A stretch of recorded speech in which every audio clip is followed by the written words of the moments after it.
In an era where sci-fi shows have turned to complete shit, The Expanse was an attempt to keep things serious. And it did it in terms of atmosphere, but failed completely in terms of appeal and plausibility. In case you don't care about that, then look at the pretty colors! Although the special effects are eventually going to look dated, for the time they were made they looked great. And it wasn't limited to cool spaceships and big futuristic cities. The solar system itself was coming to life thanks to how detailed and, at least in the beginning, realistic it felt. The setting was actually pretty similar to that of the Universal Century of Gundam. It was a conflict between Earth and its various colonies on other planets, as well as the asteroid belt. Each location had a very distinct look, way of life, and different objectives for why they wanted to come on top. Another thing was how low-tech most of the machinery was, at least in the beginning, and how that was reflected in space navigation and fighting. Since nobody possessed hyperspace engines or cool lasers that hit a target on the other side of a planet in a few seconds, everything took time, and inertia when moving or fighting in the vacuum of space due to the lack of gravity was a major factor.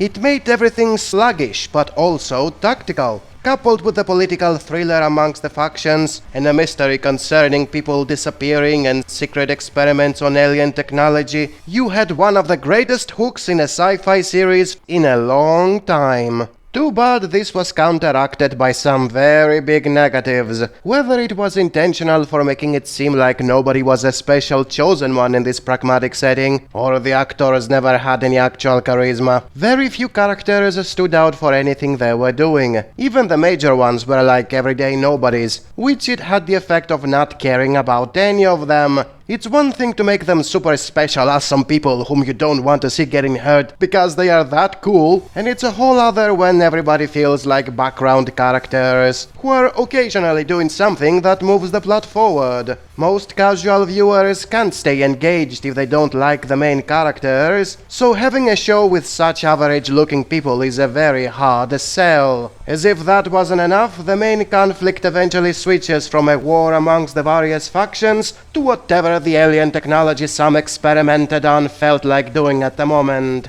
By being several thousands of years more advanced than whatever humanity possessed, it was coming off as magic. It didn't blend well with a setting where everything else was sluggish and unreasonable in how they used low-tech machinery. Add on that how the alien technology was sentient and very hard to manipulate, thus constantly going out of control and forcing everyone to leave their socio-political issues to the side for dealing with some magic doomsday device. That's basically why I don't consider The Expanse to be a good sci-fi series and can't recommend it, despite the amazing setup. As much as I love the beautifully portrayed low-tech setting and the multi-layered socio-political conflict, it eventually turned into people I didn't give two shits about, running after space alien magic that was completely out of place with everything else. Although there was resolution to most of the conflicts, it didn't feel satisfactory. It was more like, that's what the alien space magic felt like doing for ending the conflict. A real shame for what could have been the greatest space opera since Babylon 5 and Deep Space Nine. Watch the clips of the space battles for the Sakuga and skip everything else.